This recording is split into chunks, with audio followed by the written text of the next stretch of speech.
Olá, vamos prosseguir a discussão que vimos fazendo sobre o livro de Lenin, O Imperialismo, Estágio Superior do Capitalismo. Vamos discutir hoje o capítulo 4, que Lenin dedica fundamentalmente a compreender ou a expor como que, com o capital monopólico, o desenvolvimento da fase monopólica do capital, um dos instrumentos, ou um dos meios, dos recursos dos quais se vale o próprio capital para ampliar-se, para valorizar-se, é a exportação de capitais. Se no século XIX estava como um elemento fundamental para a expansão do capitalismo, a expansão de mercadorias, ou a venda, a conquista de mercados, vender mercadorias para o maior número possível de mercados, com a fase monopólica, o que entra em pauta é a própria exportação de capitais, ou seja, a exportação de dinheiro para ser valorizado enquanto capital. Isso não significa que a exportação de mercadorias propriamente ditas, ela deixa de ser importante para o processo de acumulação capitalista.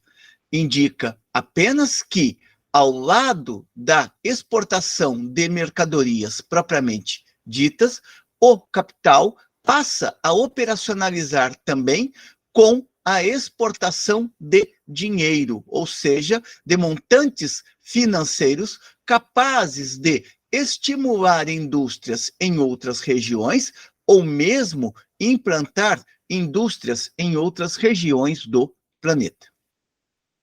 Lenin, neste sentido, fará mais uma vez uma contraposição entre o antigo capitalismo e o novo capitalismo.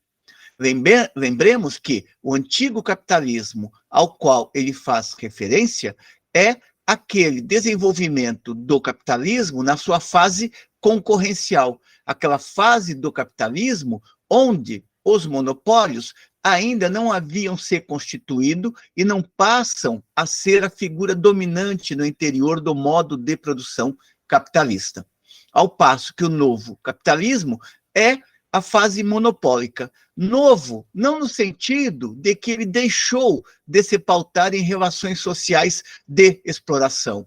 Novo no sentido de que a exploração é potencializada através de outros mecanismos. Neste sentido, observará Lenin abrindo o capítulo 4, que tem por título geral a exportação de capital. Dirá ele: para o antigo capitalismo, com o pleno domínio da livre concorrência, era típica a exportação de mercadorias. Para o capitalismo mais recente, ou seja, aquele da fase monopólica, com o domínio do monopólio, tornou-se típica a exportação de capital.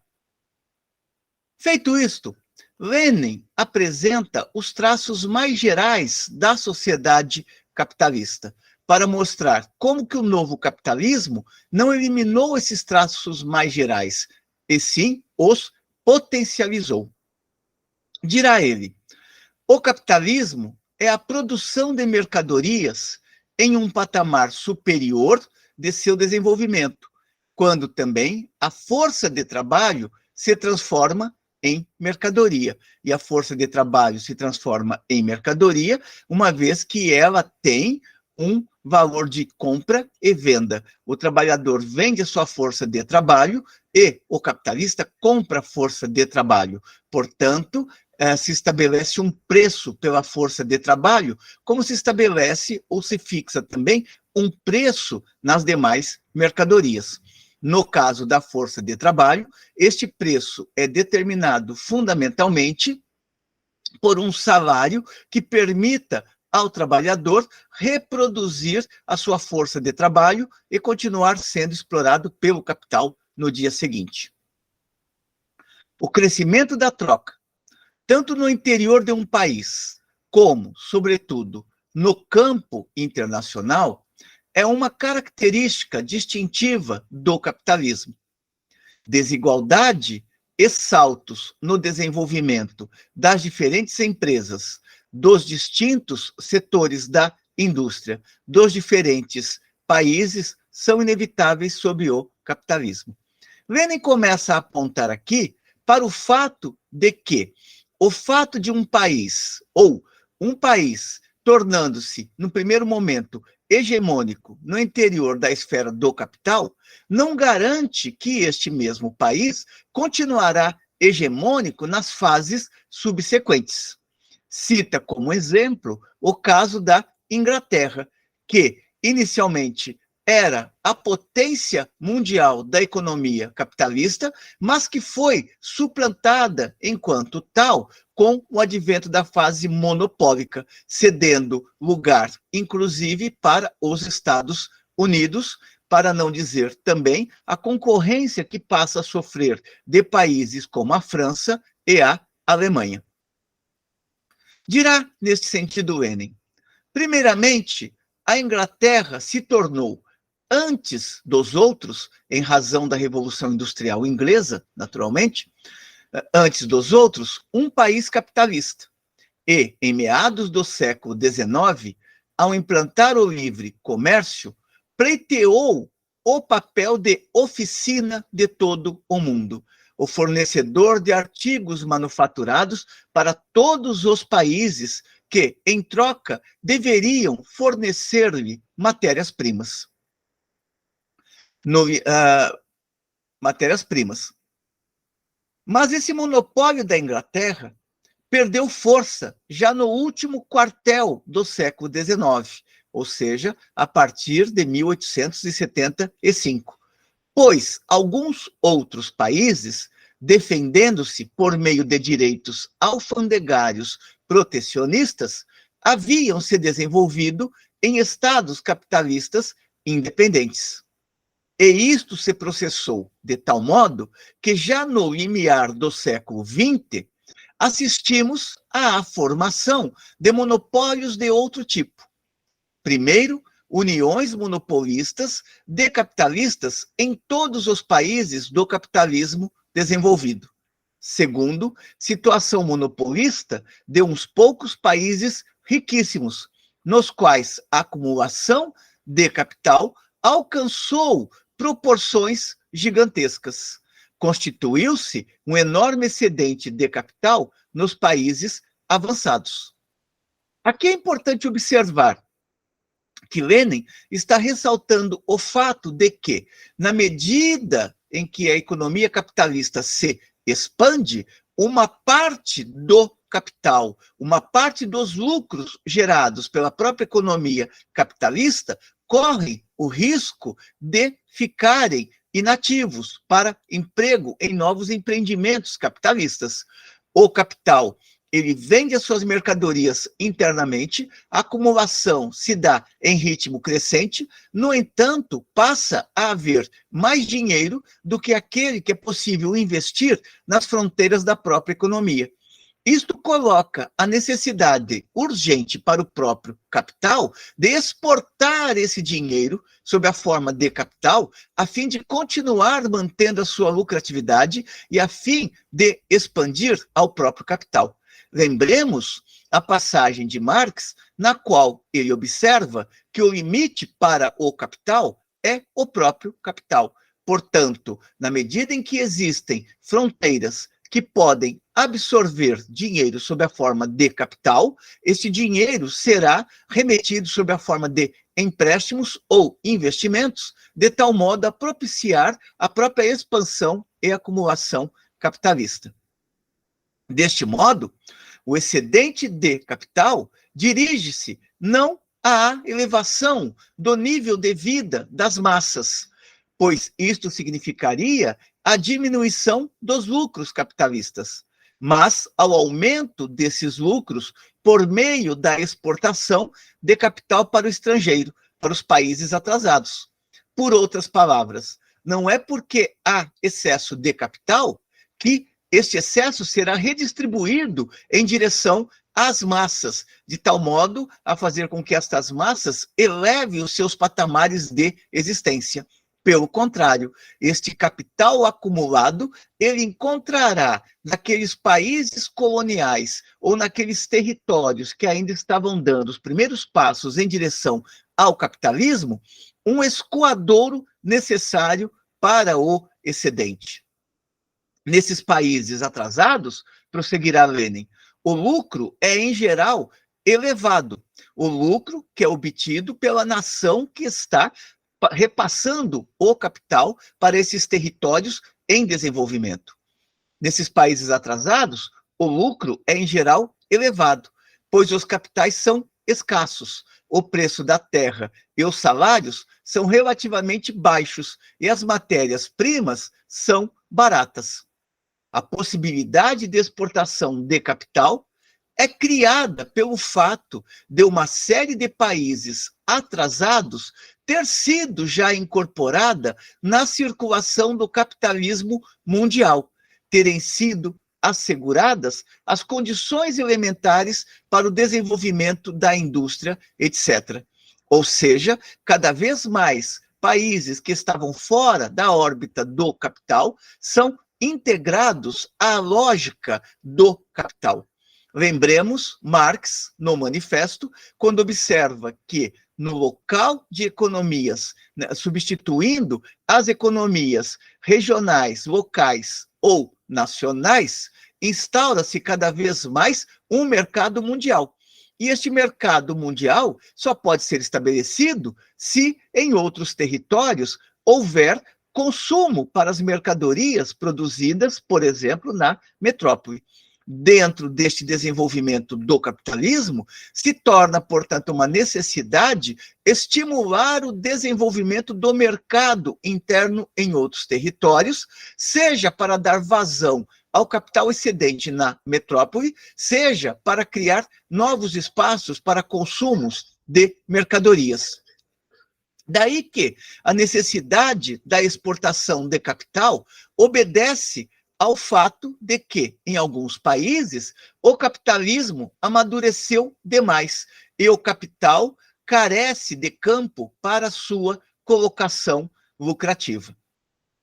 Para solucionar este problema, coloca-se a possibilidade de exportação do capital, que atinge um patamar gigantesco, observará Lenin, em princípios do século XIX, em princípios do século XX. Começa a se desenvolver esta expansão no último quarto do século XIX e já nas primeiras décadas, nos primeiros momentos do século XX, já se verifica como que esta exportação de capitais cresceu. Lenin aponta, por exemplo, o caso do capital investido no estrangeiro em bilhões de francos. A Inglaterra, em 1862, havia exportado em capital 3,6 bilhões de francos.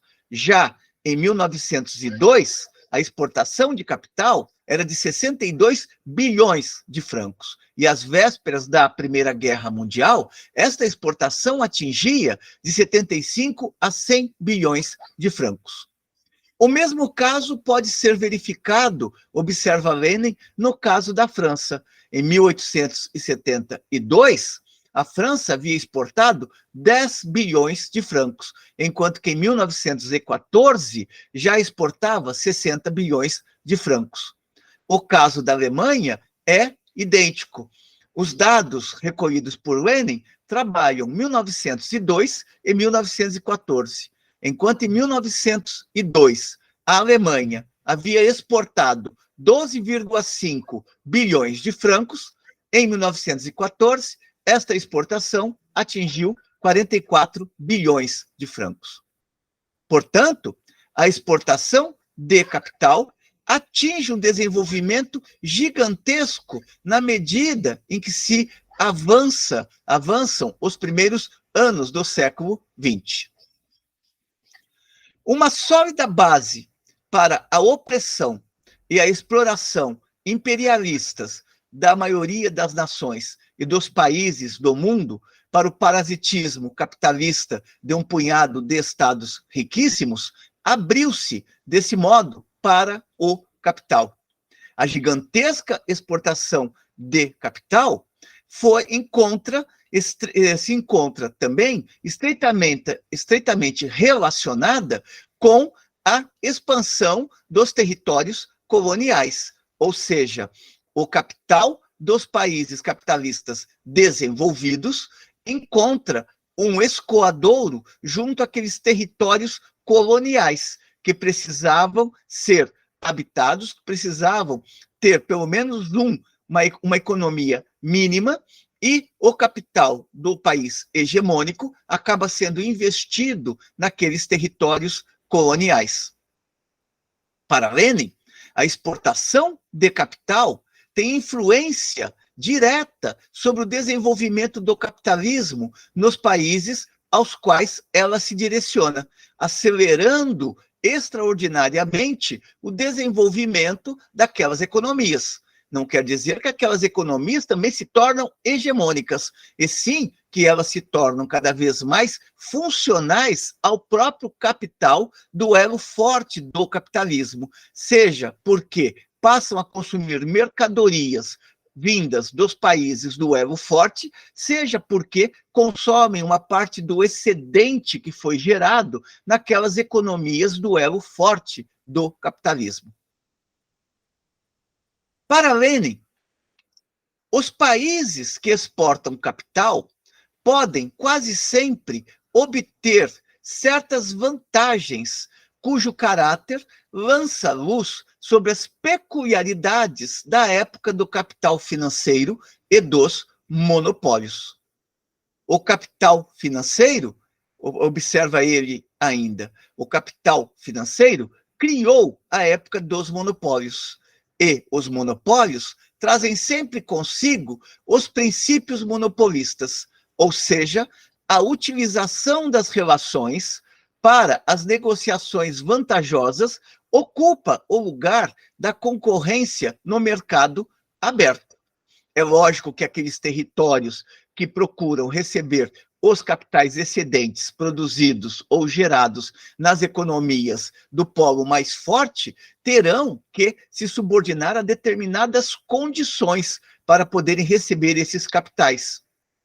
Seja a obrigatoriedade de comprar certas mercadorias do país hegemônico, seja também certas facilidades para comercializar no interior daqueles territórios menos desenvolvidos. A coisa mais comum que se apresenta é que, como condição do empréstimo, observa Lenin, estabelece-se o gasto de parte dele na compra de produtos do país credor, sobretudo armamentos, barcos, entre outros produtos. Desse modo, a exportação de capital torna-se um método para estimular a exportação de mercadorias. As negociações, especialmente entre as grandes empresas, ocorrem de tal modo que beiram a fronteira do suborno. Lenin recorre a um relatório de um cônsul austro-húngaro, referindo-se ao caso brasileiro, mais especificamente a São Paulo. E nesta situação, vale a pena trazer aqui este exemplo, uma vez que mostra como que neste período o Brasil já começa a se integrar cada vez mais no plano da economia mundial, ainda que enquanto polo subordinado da economia mundial.